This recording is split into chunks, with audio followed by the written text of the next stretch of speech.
Alguns exemplos das, sem dúvida, discretas e inadvertidas operações das pobres almas que não obtêm uma grande publicidade ou que permanecem virtualmente desconhecidas podem se encontrar nas memórias do modesto pároco alemão, sacerdote Hermann Wagner. Wagner sobreviveu aos anos do nacionalsocialismo, apesar de levar a cabo suas tarefas como sacerdote em meio a muitos perigos. Foi em sua paróquia em Flanice, Boêmia, na atual República Tcheca, que uma humilde viúva lhe confiou que era visitada pelas almas do purgatório. As almas lhe haviam solicitado que falasse com o sacerdote sobre o purgatório, para que ele promovesse sua devoção. Ruth, é um pseudônimo, tinha ao redor de 50 anos, quando teve lugar sua primeira aparição. Seu marido havia falecido há 8 anos atrás. Seu único filho resultou também falecido durante a invasão alemã à Polônia. Ela tinha uma pequena parcela com 2 vacas, usualmente um terneiro e alguns porcos. Ela tinha que fazer todo o trabalho por si mesma. Ia quase que diariamente à Santa Missa, na maior parte das vezes em companhia das crianças da aldeia. Era vista como uma pessoa calada e piedosa, que fazia muito bem. Ninguém, exceto este sacerdote paroquial, soube que as benditas almas vinham visitá-la. A primeira delas foi seu defunto marido. Constantemente, ele havia sido impaciente durante sua luta contra o câncer e havia discutido com Deus. Uma noite, Ruth escutou uma voz. Isto ocorreu quase que em todas as noites, durante um longo tempo, quando ela retornava do estábulo. Então, reconheceu subitamente a voz do seu esposo. Porém, não estava segura disso. Então se ajoelhou e rezou o rosário pelas benditas almas. Ela encomendou ao seu esposo em particular. Sim, pensa ela. Com constância foi impaciente. É talvez essa a razão pela que ainda deve fazer penitência? Umas poucas noites mais tarde, vê uma aparição nebulosa, exatamente no meio da habitação. Toma água benta e reza. Ó Senhor, dá-lhe o descanso eterno. Isto a afeta muito. Deseja chamar a vizinha. Já se estava dirigindo para a porta. Então, vê ao seu esposo. Ele lhe fala suavemente. Não te assustes, Ruth. Sou eu. Vim para pedir tua ajuda. Reza 3 terços cada dia. E não diga a ninguém. Não falariam bem disso. Então se foi. Cada dia ela reza 3 terços. Cada vez adiciona: Bom Deus, perdoa ao meu esposo e sua impaciência quando estava sofrendo. Depois de algumas semanas, seu esposo aparece novamente no meio da habitação. Se vê bem. É amistoso e belo. Lhe recorda como se via quando era jovem. Ele não disse nada, somente a olha, agradecido e cheio de amor. Então ela lhe pergunta: Como está, Jacob? Ele responde suave e claramente: Estou bem. Poderei ir a casa logo. Te agradeço, Ruth. Te agradeço muito. Ele a olha com muita doçura e agradecimento. De fato, como nunca o fez na sua vida. Aí sempre tinha pressa. Nunca teve tempo para dizer obrigado. Ruth disse que lhe agradaria lhe dar a mão e abraçá-lo. Ele se recusa com um gesto e diz: Mais tarde, Ruth. Um dia será maravilhoso. Agora, somente se me permite dizer-te uma coisa. Há outros que também desejam vir a ver-te. Eles têm permissão. Deus se os deu. Você os pode ajudar. Não os rechace. E nunca te assustes. Nunca tenha medo. Então se foi. Nunca mais apareceu novamente. Ela crê que já deve de estar no céu. Porém, nenhuma bendita alma se lhe apareceu por um período de tempo. Então, seu único filho, Jacob, falece no campo de batalha na Polônia. E ela começa a rezar fervorosamente por elas. Agora, ela reza muito mais pelas benditas almas e sempre lhes pergunta: que ocorre com Jacob? Ela pensa que as benditas almas a escutam quando ela pergunta, tão humildemente. Por um longo tempo, não houve resposta. Então, inesperadamente, uma tarde, enquanto limpa a habitação, lhe aparece uma velha mulher. Se a vê muito velha e enrugada, feia e espantosa como uma cigana. No princípio, Ruth não crê que se trata de uma bendita alma. A mulher não disse uma só palavra. Então, Ruth a olha mais detidamente. Meu Deus, pensa ela, se não fosse tão feia, quase que se me parece com a minha avó, do lado da minha mãe. Seu nome era Joana. A avó Joana faleceu já há muito tempo. Ruth pergunta: Quem é então? Não sei quem é. Então, a senhora responde com uma estranha e arrepiante voz: Você me conhece. Ruth disse: Se fosse possível, diria que é a avó Joana. Porém, a anciã, cerca a porta, replicou: Sim, sou eu, tua avó. Ruth não está particularmente assustada. Seu esposo lhe havia dito que não o devia estar quando outros viessem. Então pergunta: Bem, querida avó, diga-me, que quer que faça por ti? A anciã disse: Pode fazer muito por mim. Reza cada dia um terço, especialmente por mim, e seja realmente boa com os pobres. E quando alguém necessite ajuda. E a aparição se desvaneceu na porta. Ruth recorda que sua avó sempre havia sido dura com os demais, que comumente gritava com as pessoas e que tampouco gostava da oração. Agora Ruth rezava cada dia, outro terço, e vai à missa todos os dias. Ainda que não sempre é fácil, devido a que, depois de tudo, tem que trabalhar no estábulo. Porém, o fez por amor às benditas almas. E nunca diz não aos pobres ou quando alguém necessita de ajuda. Poucos meses mais tarde, a avó Joana aparece novamente. Desta vez, não parece nem tão arrugada nem tão feia. Inclusive, até sorri. Ruth disse: Querida avó, como está? Se te vê bem. A avó assente com a cabeça sorrindo. Te agradeço, doce Ruth. Me ajudou muito.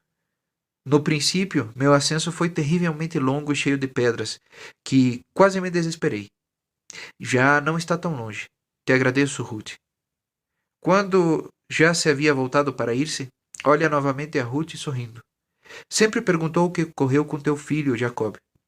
Não necessita preocupar-te com ele. Já está no alto. Ele ficou jogado durante toda uma noite na cratera de uma granada, seriamente ferido. Então invocou a Jesus e ofereceu suas feridas nas feridas de Jesus. Dessa forma, faleceu. Se permitiu ao seu anjo da guarda o levar diretamente para cima. Sua morte foi uma morte de sacrifício, tomando parte do sacrifício de Jesus. Morrer é belo, se amas a Jesus. Os olhos de Ruth se enchem de lágrimas com esta boa notícia. Avó, muito obrigada por me contar isto. Deseja acercar-se à sua avó para lhe dar a mão em agradecimento. Porém, a avó a mantém à distância e continuou amorosamente. Já não necessita preocupar-se por mim. Porém virão outros. Não tenha medo. E se foi. E nunca mais voltou a aparecer. 8 dias mais tarde, Ruth estava alimentando aos porcos quando, repentinamente, se dá conta de que há um homem sentado em uma mesa, cerca a ela. Não é velho, mas seu olhar é duro e amargurado.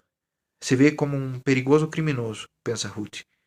Porém, desta vez sabe imediatamente que se trata de uma pobre alma. E imediatamente pergunta: Que quer que faça? Então, de um grasnido, como que afogando-se, disse: Ajuda! Ajuda! Necessito ajuda!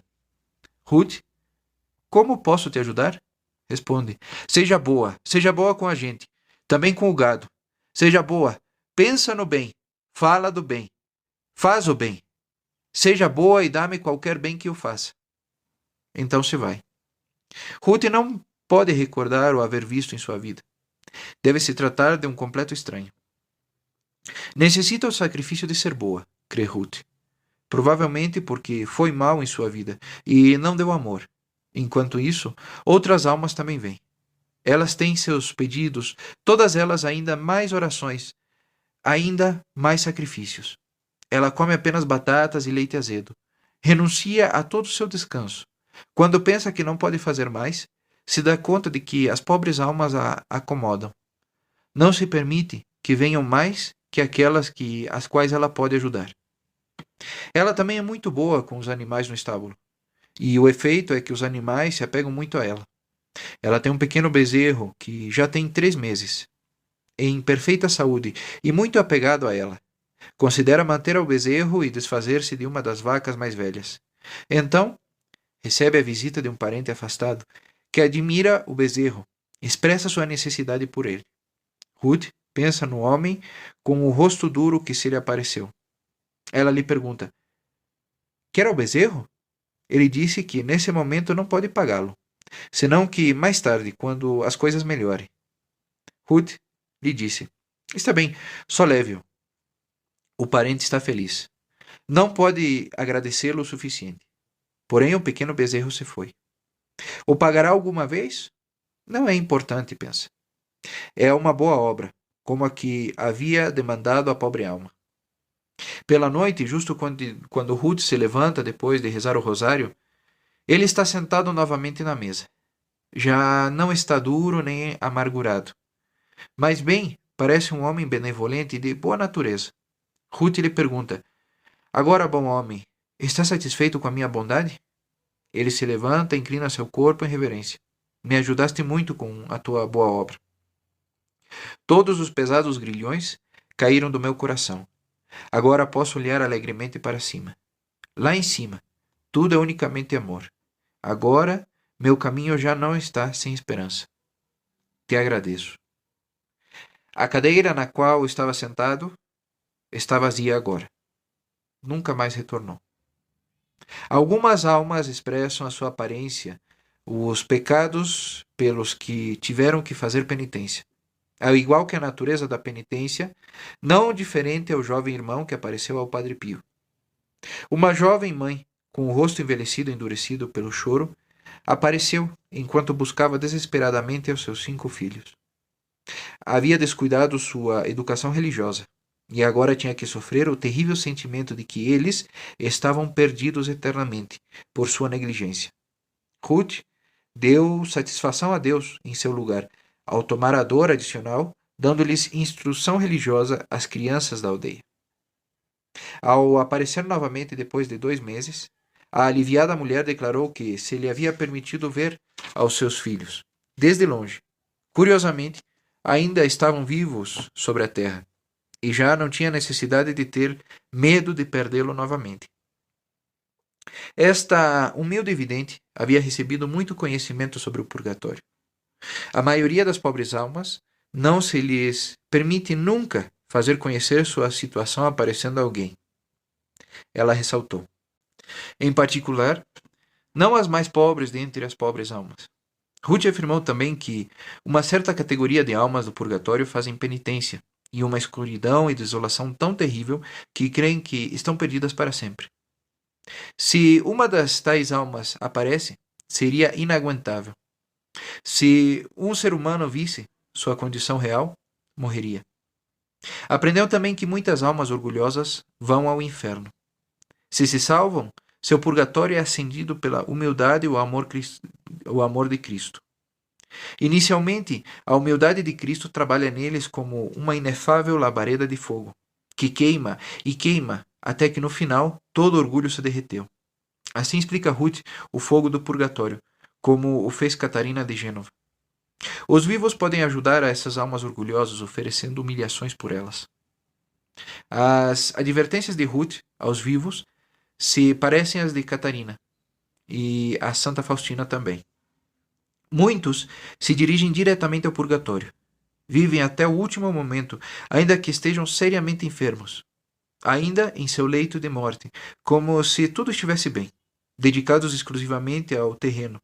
Não pensam em nada em pedir a misericórdia de Deus, ainda que fazendo-o poderiam evitar ao menos um purgatório severo, porque Deus é infinitamente misericordioso com todos aqueles que o chamam e confiam nele. Segundo Ruth, quem adota aqui novamente uma antiga e forte tradição, ninguém é tão agradecido como as pobres almas. Ela enfatiza a participação dos anjos da guarda no destino da alma bendita, em geral, e em recompensar ao seu ajudante, em particular. As pobres almas podem nos ajudar ainda se todavia se encontram no purgatório. Podem nos ajudar através dos seus anjos da guarda. A eles se lhes permite nos ajudar tão eficientemente que todos, de fato, podemos nos dar conta. Somente devemos prestar atenção a isso. Enquanto a ela mesma, segundo o padre Wagner, ela disse: não tinha necessidade de temer a nada, desde que ajuda as almas do purgatório. Os anjos da guarda das pobres almas se encarregam de tudo. Somente um exemplo. Um dia vai à igreja cedo pela manhã, com um par de crianças. Duas pequenas crianças e uma pequena menina são, todavia, demasiado jovens para isso e ficam em casa, na habitação. Como faz frio, dá um cobertor à pequena menina para que se envolva nela. Logo, acende fogo para que a estufa arda mais. Como ocorre com crianças pequenas, os dois meninos sobem na mesa, se penduram na lâmpada de querosene por cima dela e a puxam, e a lâmpada se rompe. O querosene se espalha sobre o piso. A lâmpada já estava apagada, mas a menina se havia instalado tão cerca da estufa que o seu cobertor se incendiou. A menina lança o cobertor vermelho e quente no piso. O querosene flui até os poucos centímetros do cobertor. É assim como Ruth encontra as crianças, na habitação quando retorna à casa da igreja. Imediatamente, lança o cobertor sobre a neve e termina tudo. Ela sabe que os santos anjos e as pobres almas protegeram a casa de um incêndio fatal. Lhe dá as graças. As pobres almas contaram a Ruth que, com frequência, estão presentes ao redor dos seus familiares e seres queridos sem obter sua ajuda, algumas vezes por anos. Ela transmite suas queixas. Vocês no mundo não têm noção do que nós temos que sofrer. Ser abandonados e esquecidos por quem estiveram muito cerca a nós no mundo é o mais triste. Algumas vezes param frente às tumbas dos nossos corpos decompostos e nem sequer rezam por nós. Atuam como que se já não existíssemos. A justiça de Deus nos ordena estar em silêncio. Porém, nos paramos na porta da casa, da nossa antiga morada, e esperamos. Paramos ali e esperamos, dias, anos, esperamos a que eles nos deem um pequeno sinal do seu amor, mediante oração e sacrifícios. Porém, estamos ali em vão. Em vão choramos por amor, por ajuda. Diga-lhes, através do sacerdote, o amor não deve morrer com a morte. Ainda estamos vivos e estamos sedentos de amor, pelo seu amor. Texto extraído do livro Almas Sedentas.